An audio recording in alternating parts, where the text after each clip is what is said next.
Hace 4000 años, un maestro reprendía severamente a un alumno por su falta de atención en las clases y su indisciplina. El padre del alumno en cuestión procedió a efectuar una serie de regalos al maestro. Al día siguiente, el maestro notó un progreso notable por parte del alumno y lo felicitó por su avance. Has cumplido bien con tus tareas escolares y hete aquí que te has transformado en un hombre de saber, le dijo. Es un caso de corrupción que refleja cómo ésta se viene dando desde tiempos inmemoriales. Después, la historia registra actos de corrupción en Egipto, Persia, Grecia, la Roma imperial, China, la Alta Edad Media, las colonias de España en América, la era industrial, todo el siglo XX y en la actualidad en casi todo el mundo.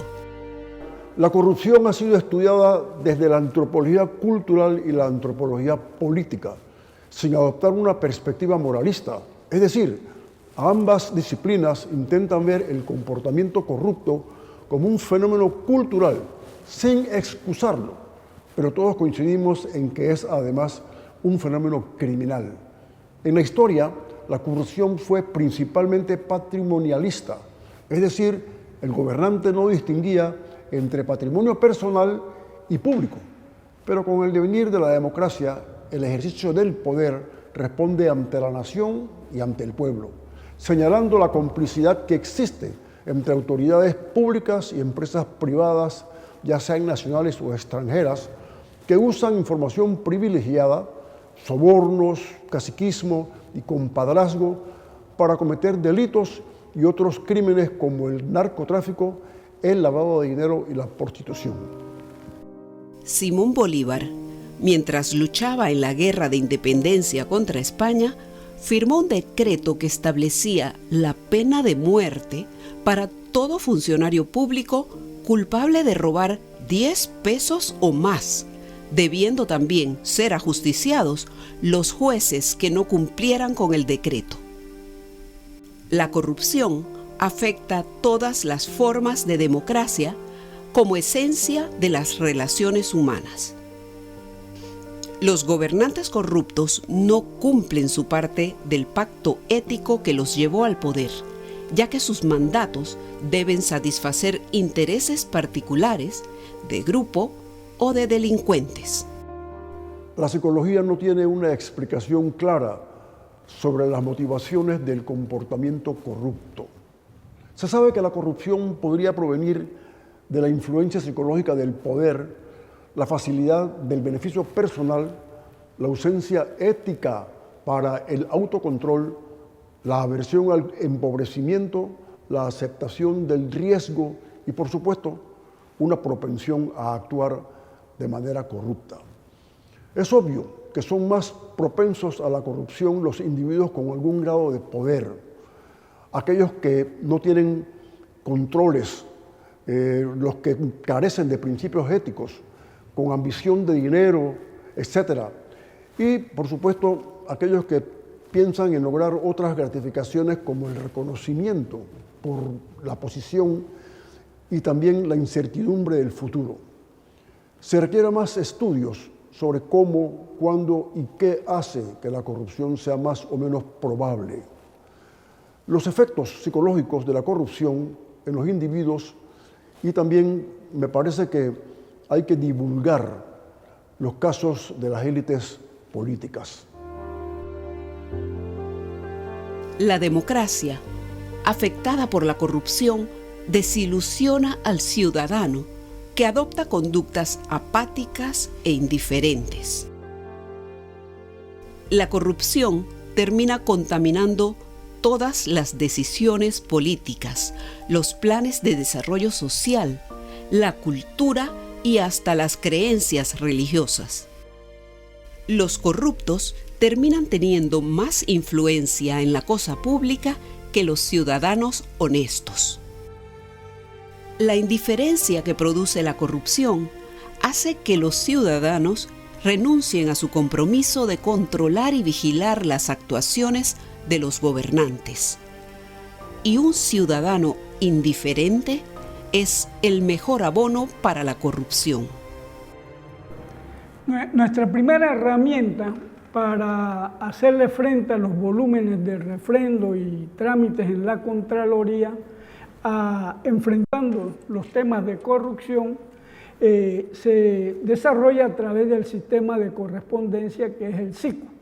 En 1995 se inicia con ese programa, pero va evolucionando y llega en el 2012 y se hace un cambio que introduce el SCAFIT, Sistema de Control y Acceso de la Información para el refrendo de los documentos. Este sistema sufre otro cambio nuevamente de optimización a través de la situación que enfrentamos con la pandemia. La pandemia tomó una decisión del quédate en casa. Afectó algunos problemas de trámites documentales, pero utilizando la optimización logramos resolver el problema de los pagos. La cultura de corrección exige una presencia institucional auténtica y comprometida que evita la excesiva burocracia y las posibles rutas de corrupción. Mi visión como Contralor era recuperar la institucionalidad, salvaguardar la credibilidad y confianza ciudadana en la Contraloría. ¿Y cómo hacerlo? A través de la cultura de corrección. La cultura de corrección significa simple y sencillamente hacer lo correcto. Como Contraloría, los funcionarios de la Contraloría tenemos la tarea, la misión, el compromiso de hacer lo correcto. Y otra vertiente de la cultura de corrección es corregir lo incorrecto. Si hay algo que se presenta para trámite y está incorrecto, lo corregimos.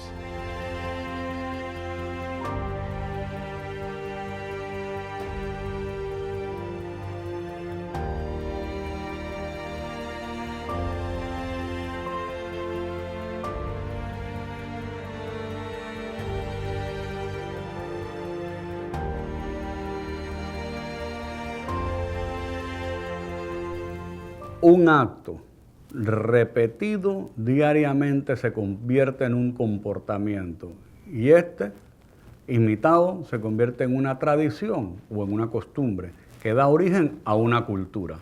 En la Contraloría tenemos un pilar fundamental de nuestra gestión, la cultura de corrección. En términos simples, llanos, sencillos, no es más que yo hago lo correcto, no permito lo incorrecto y lo incorrecto se manda a corregir a la entidad donde se origina para que finalmente el acto quede perfeccionado con el refrendo de la Contraloría. Hacer lo correcto es una cualidad, en perspectiva, del ser humano. Y lo más apropiado para hacer lo correcto es reconocer nuestras limitaciones, ser humildes. Hacer lo correcto tiene muchas veces adversas consecuencias, pero también recompensas. Hacer lo correcto no es difícil. Lo difícil es distinguir qué es lo correcto.